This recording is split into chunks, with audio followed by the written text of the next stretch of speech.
Hi, everybody, and welcome to day 2 of my Facebook Live 30-day language facilitation challenge.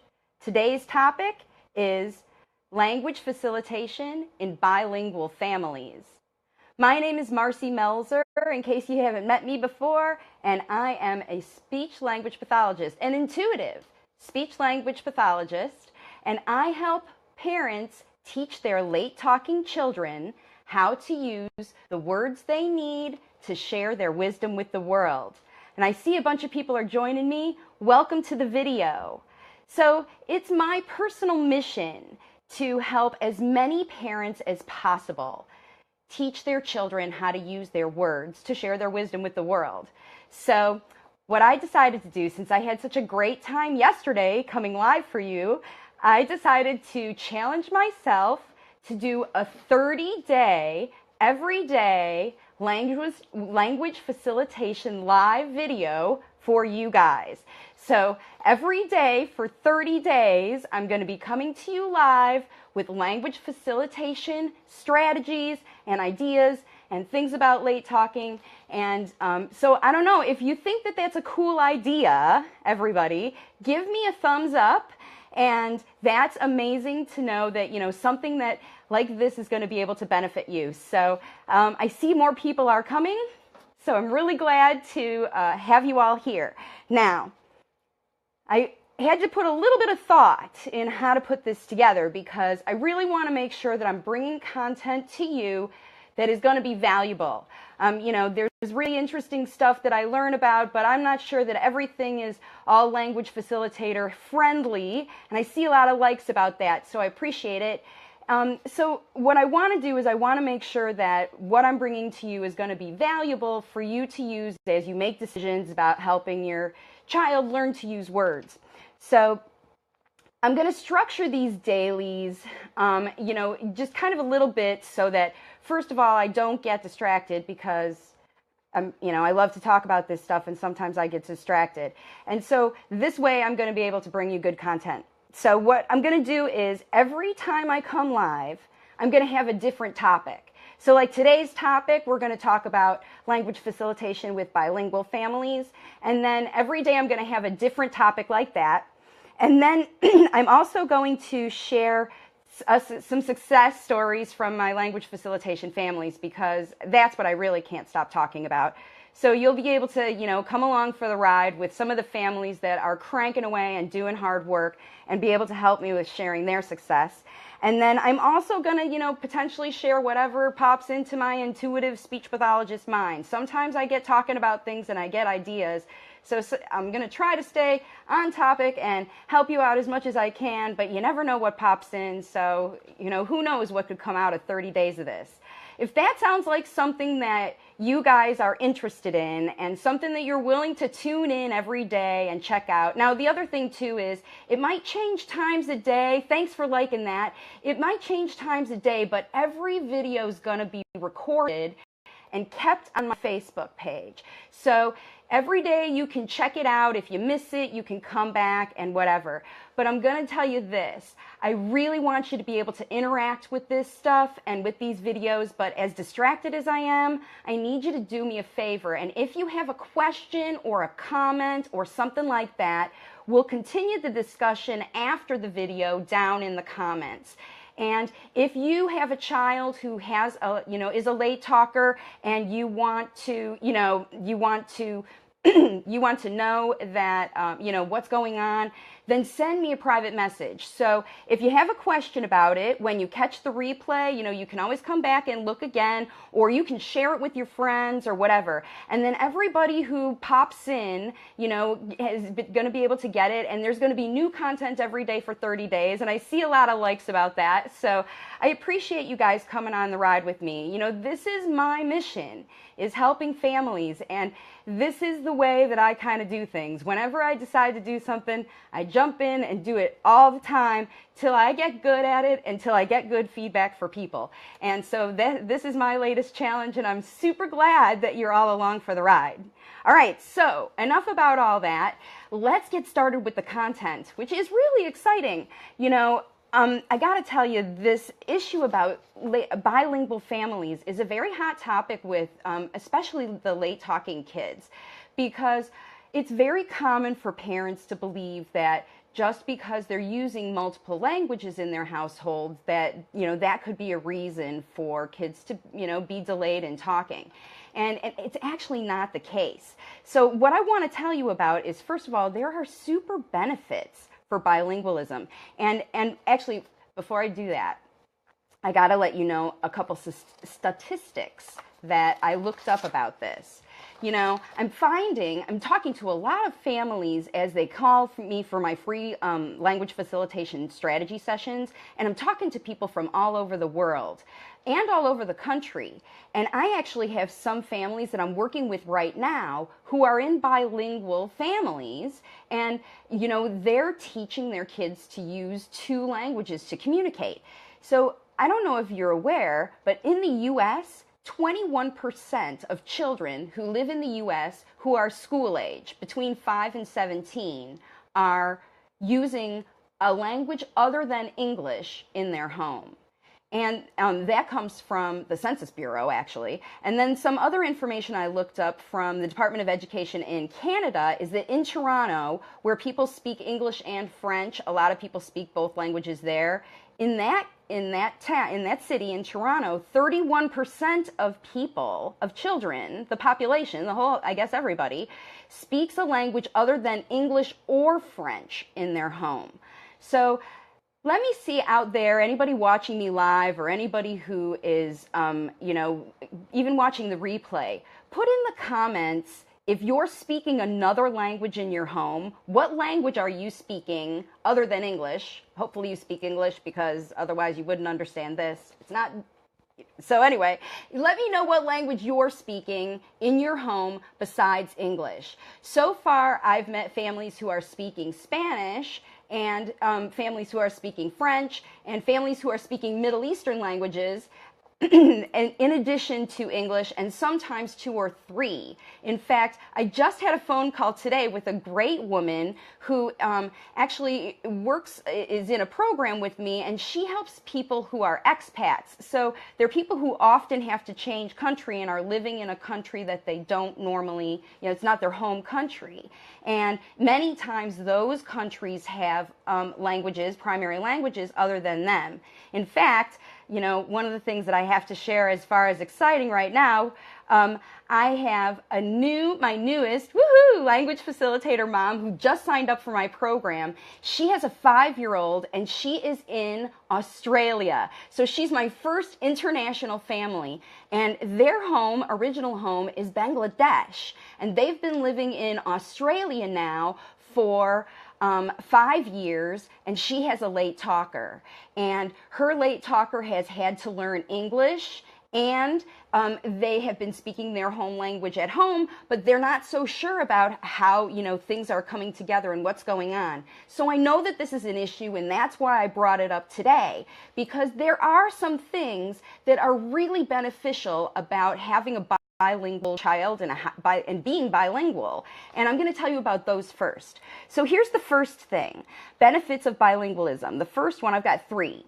The first one is that kids can communicate with everybody in the family naturally. So when I was working with early intervention, I had a lot of families that were migrants. I live in Florida, and these are families who harvest the fruits and vegetables that I love to eat.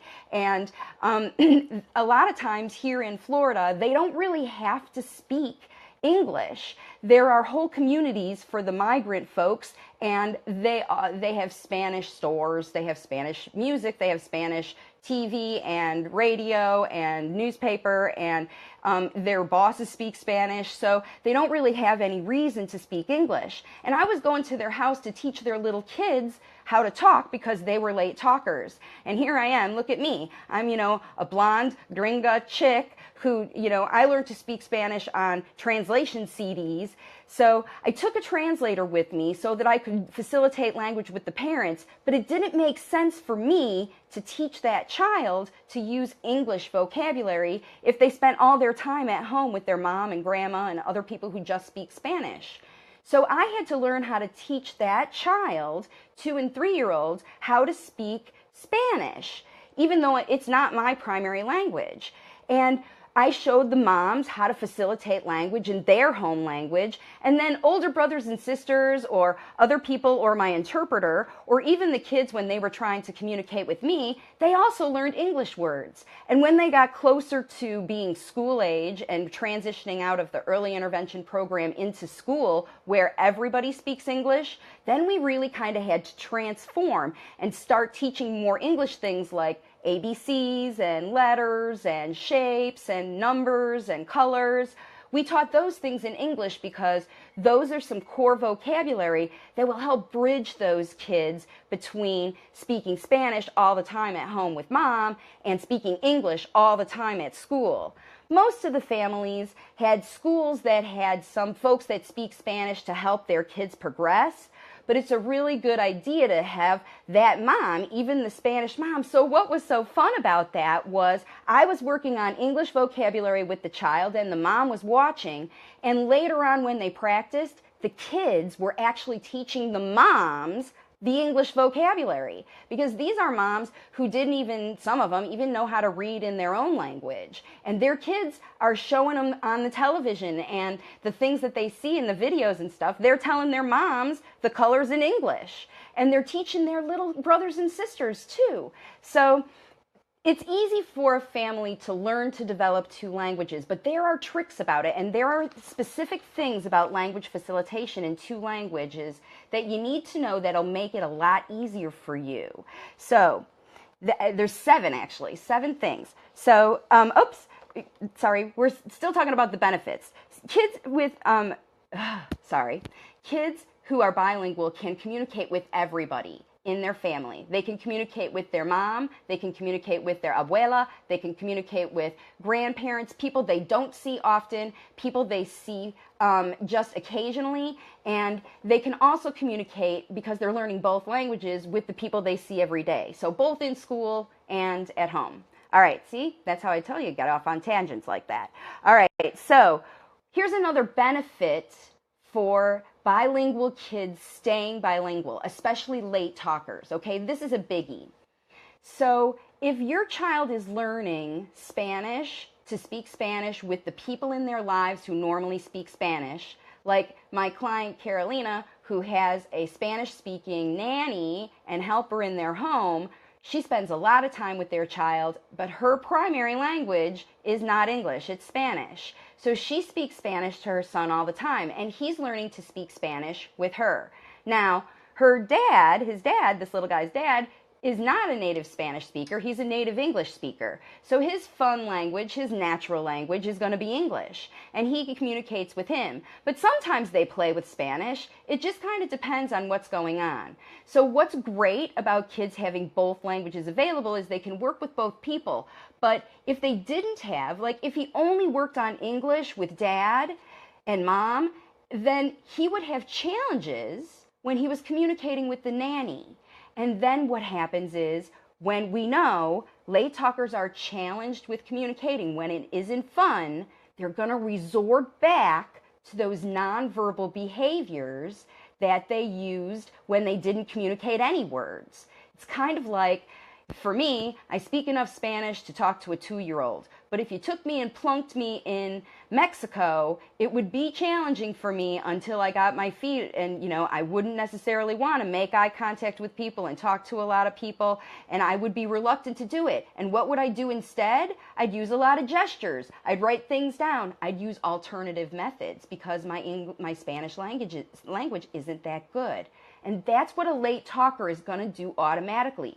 Whenever they're challenged, whenever they're not successful with using words, they're going to bump back to using whatever nonverbal stuff they used to use. So if you teach Spanish with people who speak Spanish or whatever language, and English with the people who speak English, then that language stays natural, and you don't have to struggle back to find, you're finding the right word. Is it Spanish? Is it English? So that's really a biggie. That's a really biggie. All right, and then the other one is that I found on the internet. And this one says that bilingual individuals are more creative and better at planning and solving complex problems than people who know one language.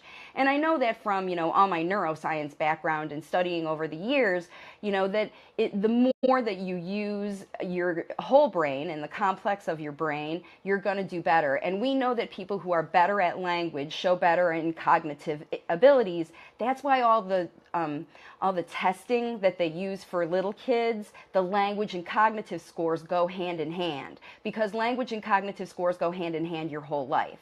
So what we know is that when you learn one language, you get really good, improvement. But when you learn two languages and you get proficient in each one of them, then that's really going to boost your cognitive skills because, like I said, they all go hand in hand. It's all about brain wiring. So those are three things that are really benefits of keeping your family bilingual. So go ahead and, use both languages. It's really important that you do that. Now, if you do have a late talker in your bilingual family, so the thing that, there are 7 things that are specific for you guys that, are important to remember as you're facilitating language. And I'm just going to dig in. So the first one is that bilingualism itself does not cause speech delay. There's tons of research out there. You can go and find it all over the internet. But if it's kind of a fallacy a lot of people talk about. The thing is, like I said, because language skills go with cognitive skills, dual language learning is actually better for your brain and helps you. So if you are a bilingual family and your child is late talking, the root of their late talking is coming from something else. And that's what you need to understand. It's not just because you're using 2 languages, it's because something else is going on. And you need to put on your thinking caps and start to do that evaluation.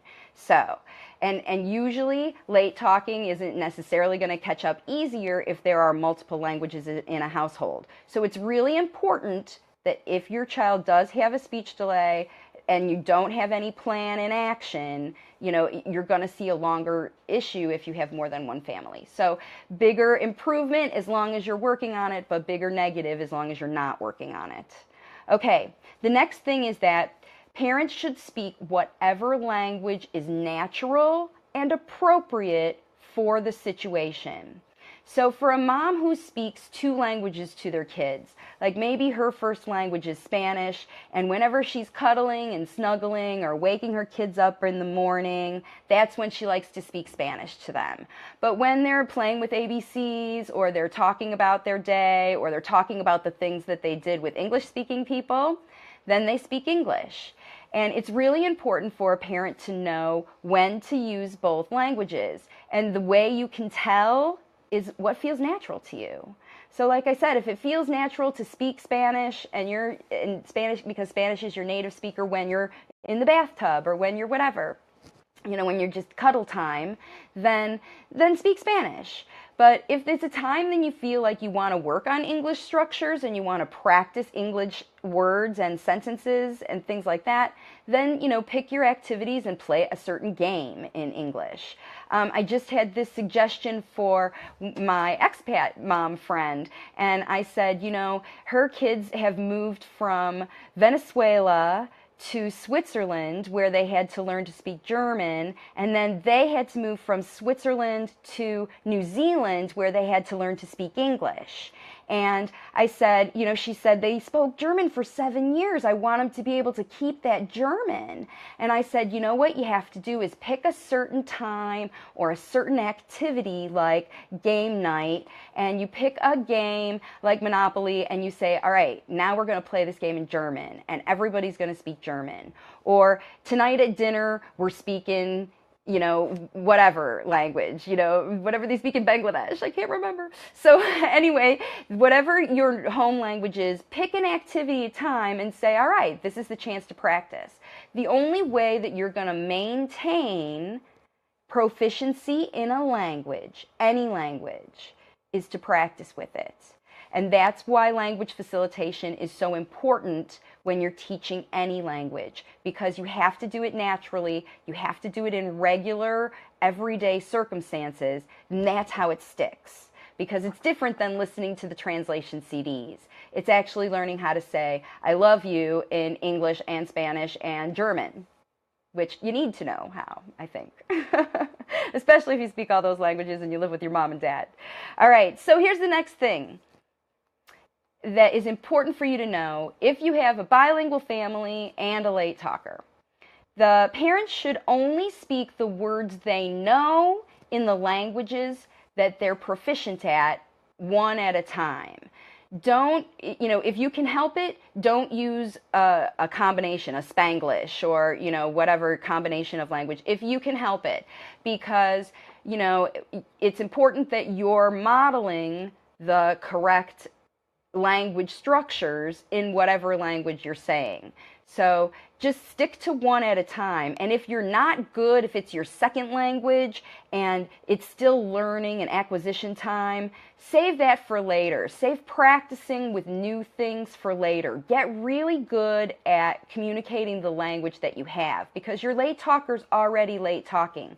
You have to take your time and spend time with each language. So that's the other thing. As a parent, you should only be modeling the language that is natural and comfortable for you. If you have to look up a word, then it's too much teaching for a late talker. So there's a guideline for you.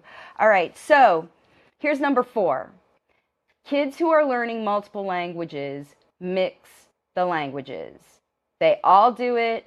Every single one, no matter how they're learning. If one parent only speaks one language and another parent only speaks the other, whatever, they're still going to mix it up even when they talk with either one of them. It's natural, it's how it goes, and it's all about that problem solving. They're just trying to figure out, they're learning new vocabulary from everywhere. They're just trying to figure out which are the Spanish file cabinets, which are the English file cabinets, and they're trying to pull the words from those in the right times. And it comes with trial and error. And that's how things get combined and mixed up like that. If your child does use a combination phrase like, manzana please, you can change it to apple please or manzana por favor. And you don't have to expect it. Just model it while you give them the apple. Like that. There's a trick for you. Okay, so now here is number 5.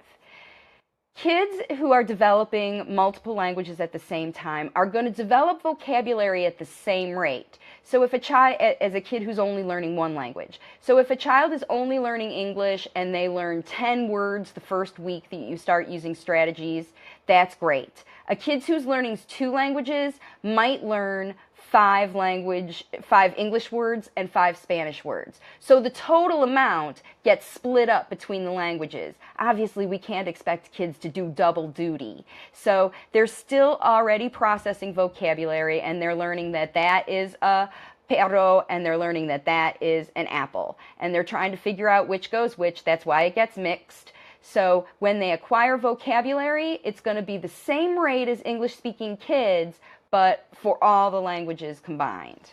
All right, and here's another thing. Some languages have longer phrases and words than others.